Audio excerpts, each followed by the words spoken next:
السلام علیکم ورحمۃ اللہ وبرکاتہ۔ الحمد للہ رب العالمین والصلاة والسلام علی سید الانبیاء والمرسلین وعلى آلہ وصحبہ اجمعین، اما بعد فاعوذ باللہ من الشیطان الرجیم، بسم اللہ الرحمن الرحیم۔ نساؤکم حرث لکم فأتوا حرثکم انا شئتم وقدموا لأنفسکم واتقوا اللہ واعلموا انکم ملاقوہ وبشر المؤمنین، صدق اللہ العظیم۔ اللہم صل علی سیدنا مولانا محمد فی اول کلامنا، اللہم صل علی سیدنا مولانا محمد فی اوسط کلامنا، اللہم صل علی سیدنا مولانا محمد فی آخر کلامنا۔ معزز سامعین کرام، ہماری گفتگو قربانی کے عنوان سے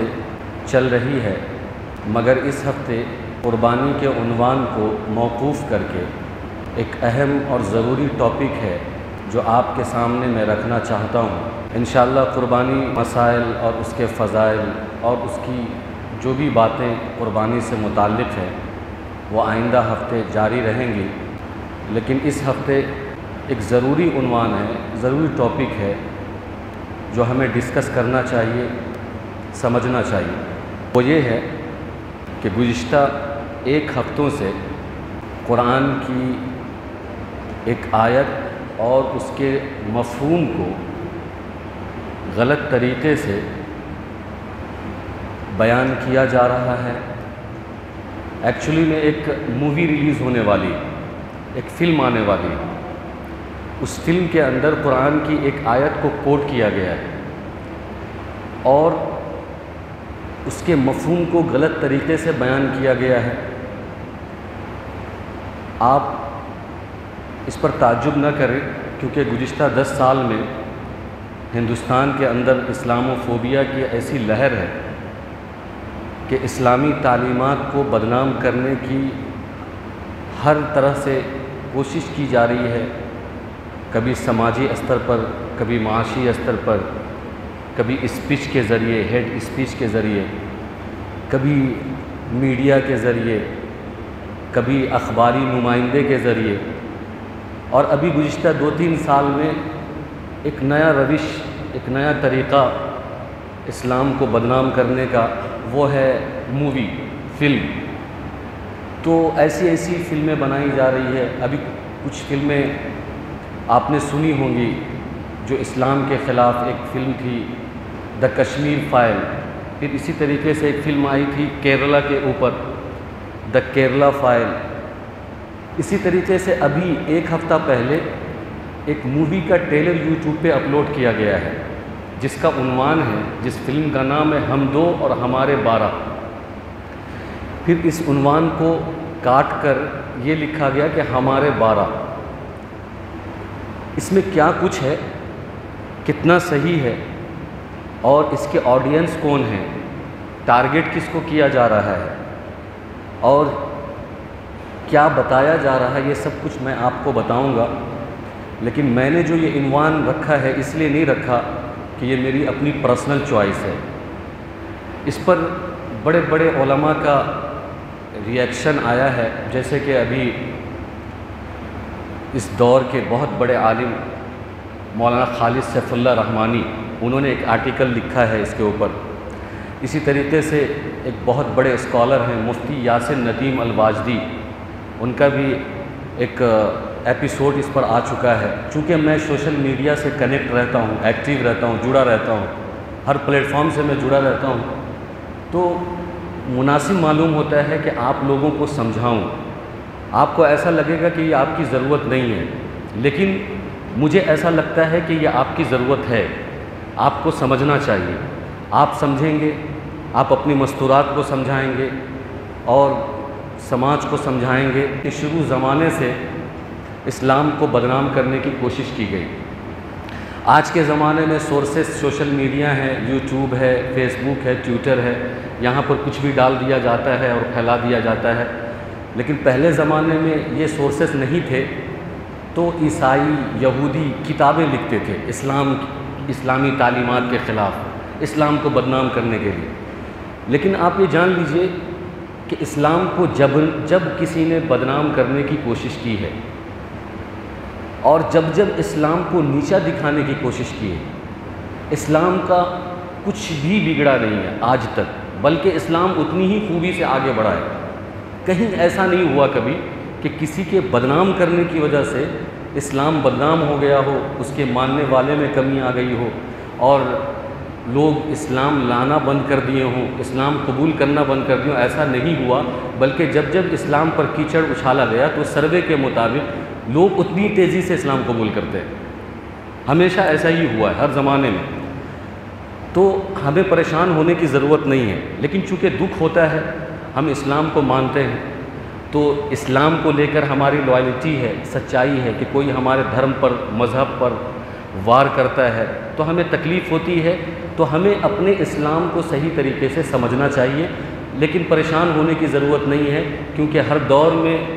یہ گٹر دماغ والے لوگ، گوبر دماغ والے لوگ اسلام کے مفہوم اور اس کی آیت کو غلط سمجھتے ہیں۔ اسلام کی جو خوبیاں ہوتی ہے اس کو خامیوں میں بدلنے کی کوشش کرتے ہیں، اچھائی کو برائی میں بدلنے کی کوشش کرتے ہیں۔ یہ ایسا ہی ہے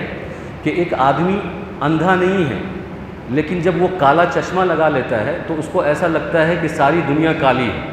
اور اس کو خود یہ لگنے لگتا ہے کہ بھائی میں خود اندھا ہوں، مجھے کچھ نظر نہیں آتا۔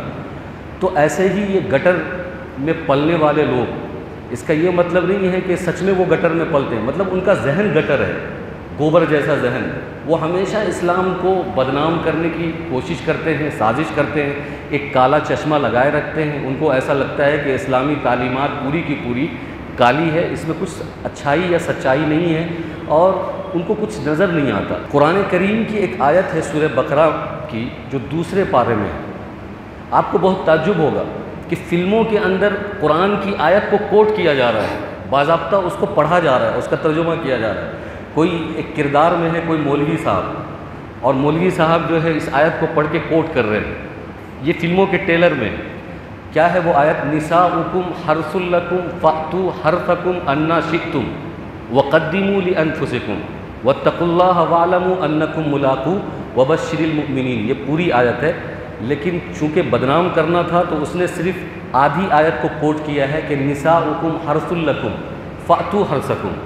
کہ تمہاری عورتیں تمہارے لیے کھیت جیسی ہیں، کھیت ہے۔ فأتوا حرثکم، تو تم اپنے کھیت میں جیسے چاہو اپنی مرضی سے آؤ۔ یہ آیت کوٹ کی،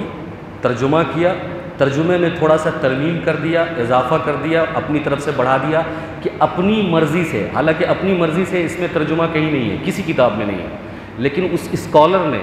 جو فلموں کے اندر ایکٹنگ کر رہا ہے، کردار نبھا رہا ہے مولوی کا اور اسپیچ دے رہا ہے، وہ اپنی طرف سے یہ اپنی مرضی کا لفظ بڑھاتا ہے اور کہتا ہے کہ عورت کو اسلام نے کھیت کہا ہے اور عورت کی توہین کی ہے، اور اپنی مرضی سے اس کھیت میں جیسے چاہو داخل ہو جاؤ۔ مطلب عورت کی توہین کی ہے کہ عورت اگر بیمار بھی ہو تو شوہر اس پر ظلم زیادتی کر کے اس کے ساتھ صحبت کرے گا، انٹرکورس کرے گا، اور اس کے ساتھ جو ہے ہم بستری کرے گا۔ عورت اگر پریگننٹ ہے، حاملہ ہے، تو بھی مرد جو ہے اس پر ظلم زیادتی کر کے اس کے ساتھ انٹرکورس کرے گا، ہم بستری کرے گا، صحبت کرے گا۔ یعنی یہ بتانے کی کوشش کی ہے اسلام کی اور قرآن کی اس آیت کو، اس تعلیم کو بدنام کرنے کی، رسوا کرنے کی کہ اتنا گندا مذہب ہے اسلام کہ عورت کو کھیت سے تشبیہ دی گئی ہے، عورت کو کھیت جیسا بتایا گیا۔ لیکن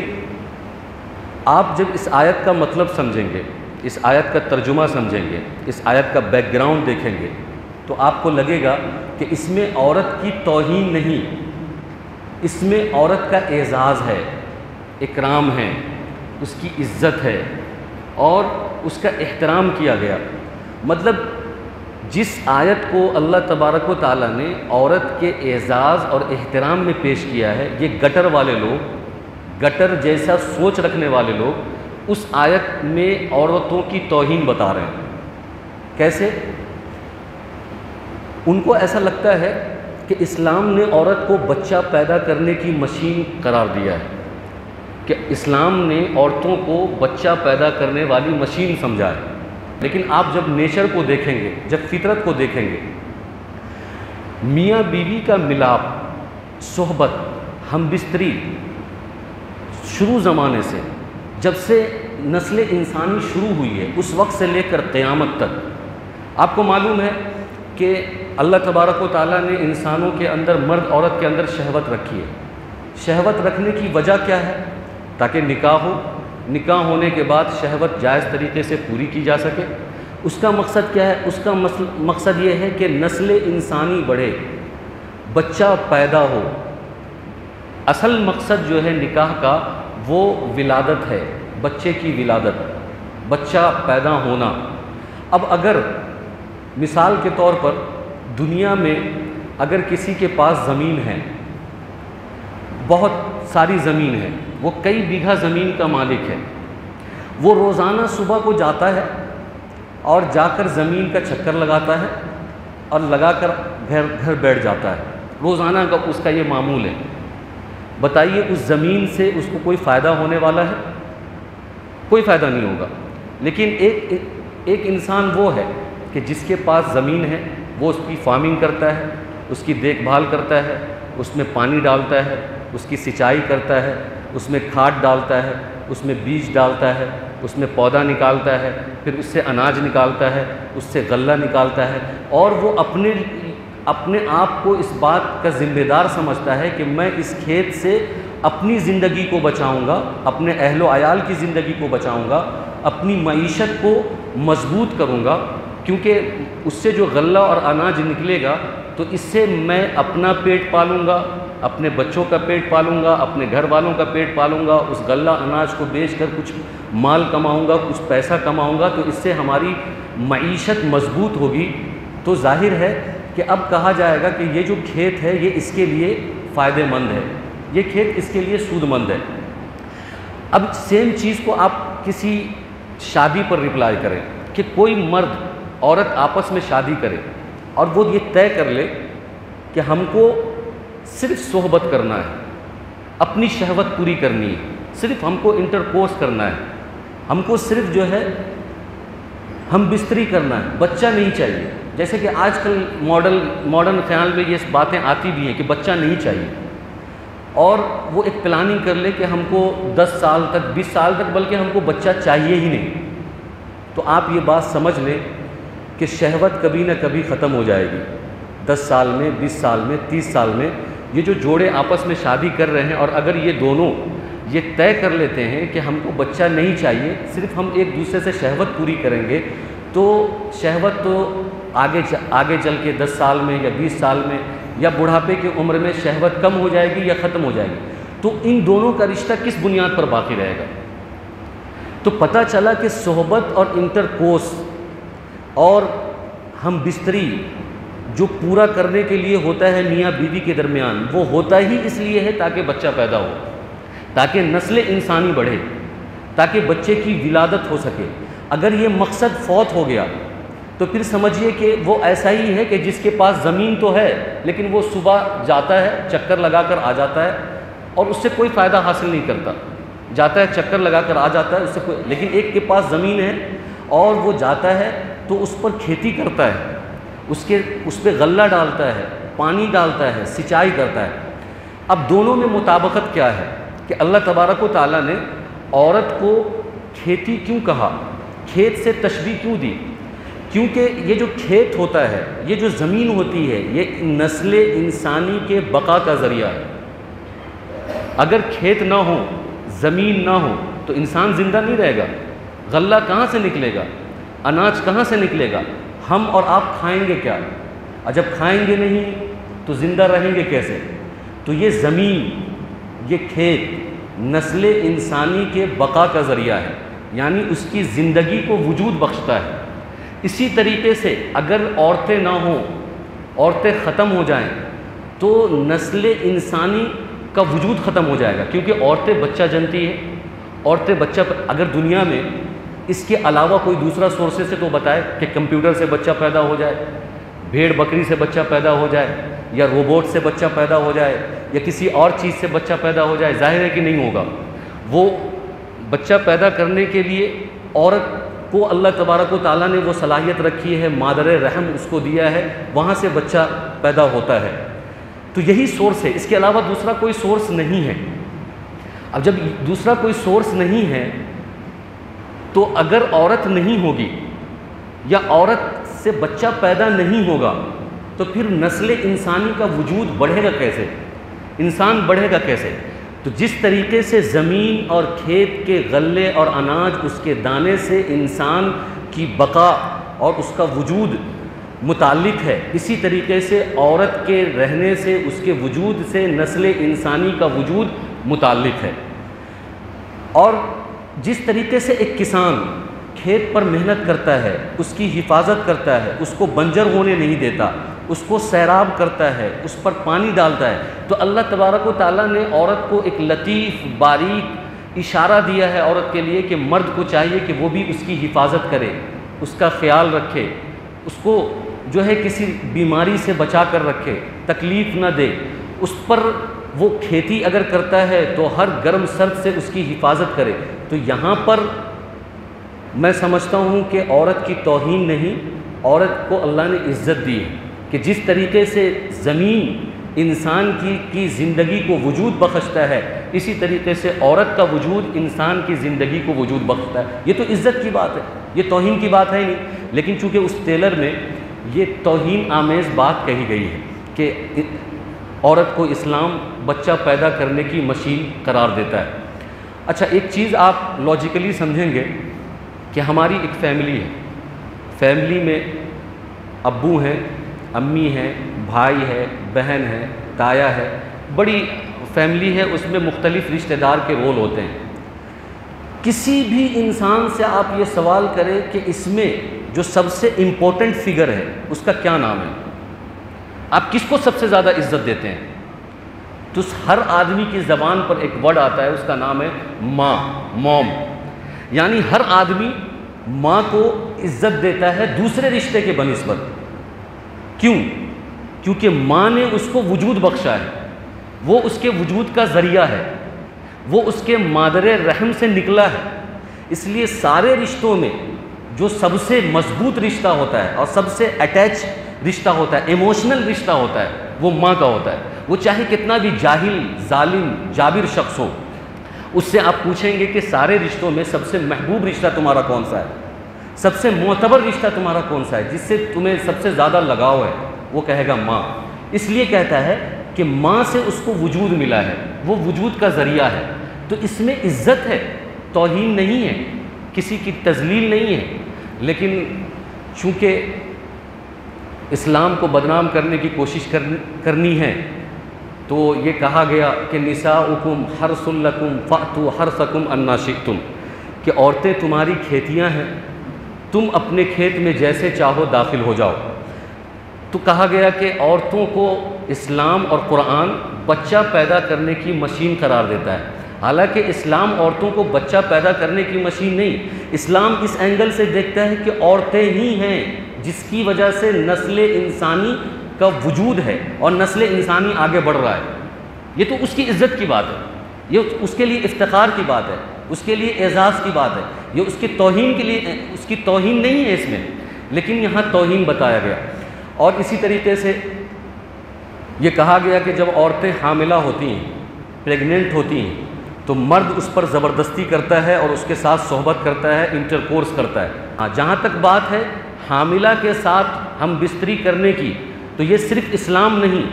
آج کا جو ماڈرن سائنس ہے، آج کل کے جو ڈاکٹر ہیں، وہ بھی یہ بات کہتے ہیں کہ اگر عورت حاملہ ہے اور حمل اس کا 2-3 مہینے کا ہے، شروع کے 2-3 مہینے میں ہم بستری کرنے سے شوہر کو روکا جاتا ہے، لیکن 2-3-4 مہینے کے بعد ڈاکٹر بھی، آج کل کے ڈاکٹر بھی کہتے ہیں کہ آپ اپنی زوجہ سے، آپ اپنی وائف سے ہم بستری کر سکتے ہیں۔ کیوں؟ اس سے وہ فریش ہوتی ہیں، کیونکہ جب عورتیں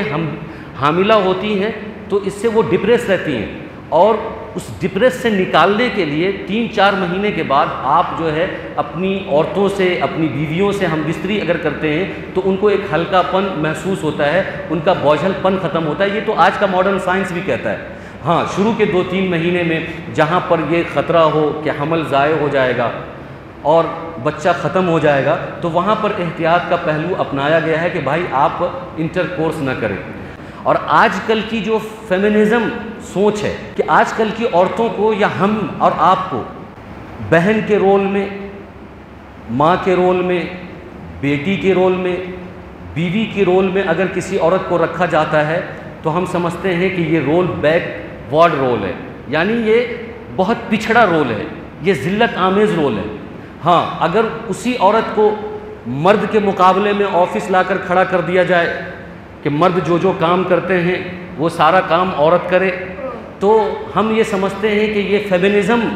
کا بھوت اس طریقے سے ہم پر اور ہماری عورتوں پر سوار ہے، وہ سمجھتے ہیں کہ اب ہمارا پروگریسو ہو رہا ہے، اب ہم ترقی کر رہے ہیں۔ ترقی یہ نہیں ہے، یہ تنزلی ہے، یہ ذلت ہے، یہ اہانت ہے۔ ترقی اس بات میں ہے کہ تم وائف کا رول صحیح سے ادا کرو، ترقی اس بات میں ہے کہ تم ماں کا رول صحیح سے ادا کرو،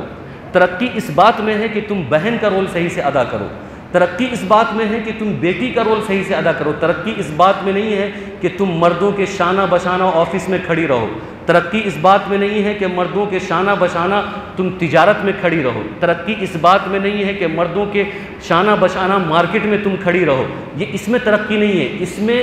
تمہیں ذلیل کیا جائے گا، رسوا کیا جائے گا، تمہیں پیسا جائے گا اور تمہارا استعمال کیا جائے گا، تمہیں دبوچا جائے گا، تمہیں نوچا جائے گا، تمہاری عزت سے کھلواڑ کیا جائے گا۔ یہ پروگریسو چیز نہیں ہے، یہ تمہاری تنزلی ہے، یہ تمہارا بیکورڈ علاقہ ہے۔ اگر اسلام نے تمہیں عزت دی ہے ماں کے رول میں اور ماں کا رتبہ بیان کیا کہ الجنت تحت اقدام الامہات، کہ ماں کے قدموں کے نیچے جنت ہے، تو اس میں تمہاری عزت ہے۔ اور بیوی کو عزت دی گئی اور بیوی کے بارے میں یہ کہا گیا کہ شوہر کو کہ تم اس کے ساتھ حسن سلوک کرو، اس کے ساتھ اچھائی کا معاملہ کرو، تم اس کو غلام نہ سمجھو، تم اس کو نوکر نہ سمجھو، تم اس کا اپنا محبوب ساتھی سمجھو، تو اس میں تمہاری عزت ہے۔ لیکن چونکہ ہمیں فیمنزم کا بھوت سوار ہے تو ہم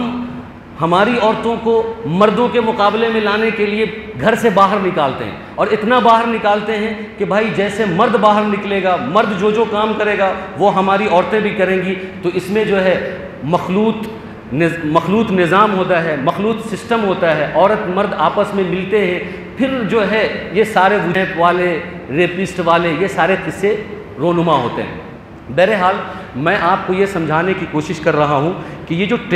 ٹیلر آیا ہے، ہم دو، ہمارے 12، اور قرآن کی یہ آیت پیش کی گئی کہ نساؤکم حرث لکم فأتوا حرثکم، کہ عورتیں تمہاری کھیتیاں ہیں، تم اپنے کھیت میں جس طریقے سے چاہو داخل ہو جاؤ۔ اس کا مطلب یہ ہے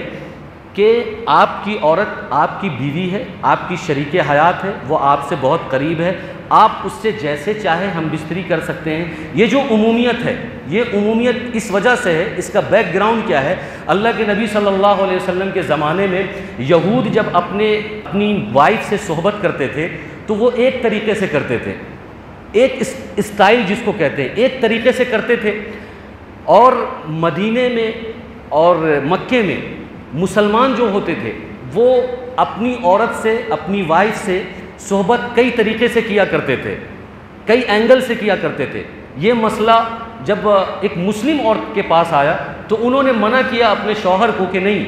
ایک ہی طریقے سے آپ کو میرے ساتھ صحبت کرنا ہوگا، دوسرے کسی اینگل سے صحبت نہیں کرنا ہے۔ یہ مسئلہ اللہ کے نبی صلی اللہ علیہ وسلم کی خدمت میں آیا تو اللہ کے نبی صلی اللہ علیہ وسلم پر یہ قرآن کی یہ آیت نازل ہوئی کہ نساؤکم حرث لکم فأتوا حرثکم انا شئتم، کہ تمہاری عورتیں تمہاری کھیتی ہیں، تم اپنے کھیت میں جس طریقے سے داخل ہو سکتے ہو۔ یہاں پر کیفیت کے اندر عموم آیا ہے، آپ سمجھنا چاہتے ہیں تو سمجھیں کہ آپ اپنی عورت سے کسی بھی اینگل سے صحبت کر سکتے ہیں، لیکن مقام کے اندر عموم نہیں ہے۔ یعنی یہ نہیں بتایا گیا کہ آپ کسی شرمگاہ کے دوسرے راستے سے آپ صحبت کر سکتے ہیں، یعنی پیچھے کے راستے سے صحبت کر سکتے ہیں، یہ نہیں بتایا گیا، بلکہ یہ بتایا گیا کہ صحبت کرنے کا جو مقام ہے جس سے بچہ پیدا ہوتا ہے وہاں آپ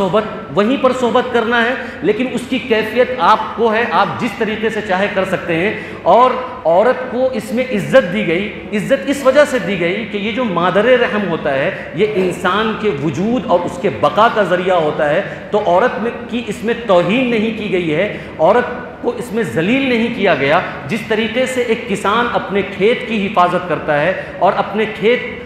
وہ دیکھ بھال کرتا ہے اور صحیح وقت پر پانی ڈالتا ہے، صحیح وقت پر بیج ڈالتا ہے، صحیح وقت پر سینچائی کرتا ہے اور صحیح وقت پر اس سے غلہ نکالتا ہے، صحیح وقت پر اس سے اناج نکالتا ہے، تو ٹھیک اسی طریقے سے عورت کی صحیح وقت پر حفاظت ہونی چاہیے، اس کی دیکھ بھال ہونی چاہیے، اس کا صحیح طریقے سے خیال ہونا چاہیے، اس کی ضرورت کو پوری کرنا چاہیے، اس کا جو حق ہے وہ ادا ہونا چاہیے۔ تو اسلام نے عزت بخشی ہے، توہین نہیں کی ہے۔ یہ بات ہم اچھی طریقے سے سمجھیں، اپنے دوستوں کو بھی سمجھائیں، جو لوگ اس طریقے کی بات کرتے ہیں ان کو بھی سمجھائیں۔ اللہ تبارک و تعالی ہم سب کو اسلام کے ساتھ جڑ کر اور اس کے احترام کو باقی رکھتے ہوئے اس پر عمل کرنے کی توفیق عطا فرمائے۔ آمین۔ وآخر دعوانا ان الحمد للہ رب العالمین۔